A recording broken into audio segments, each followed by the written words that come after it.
New at 6, more than 45 years after Roberto Clemente was killed, his son and namesake says that he has just been diagnosed with post-traumatic stress disorder and that it is connected to his father's death. Lynne Hayes-Freeland talked with Roberto Clemente Jr. today about the diagnosis and the new brain health app that he helped to create. When Pittsburgh Pirate Roberto Clemente died in a tragic plane crash back in 1972, it changed more than Pittsburgh sports history. It changed the way Roberto Jr., then just 7 years old, saw the world. Nobody asked me how I was doing.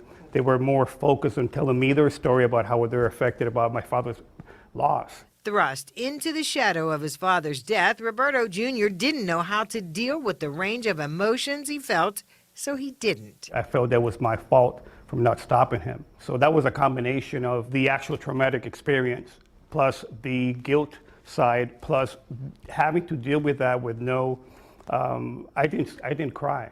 Now, 46 years later, Clemente says he's finally begun to process his father's death. Last month, actually, I was diagnosed with PTSD. I had no idea that I've been suffering from that, but it was something that now makes sense. These days, Clemente is involved in the development of a new app called RC21X. It's a brain health game designed to track long-term impact of injuries like concussions. In 6 minutes, you can actually really take a look at how your brain performance is doing after you establish your baseline.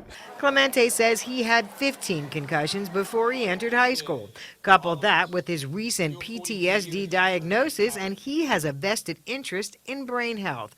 He'll soon welcome Roberto Clemente III into the world with the hope that he won't carry the burden of the stress created by a life taken far too soon. I truly believe that this is a chance for this baby to continue the legacy. Someone that's going to carry his grandfather's name, and I hope that he's going to continue the work that his grandfather started.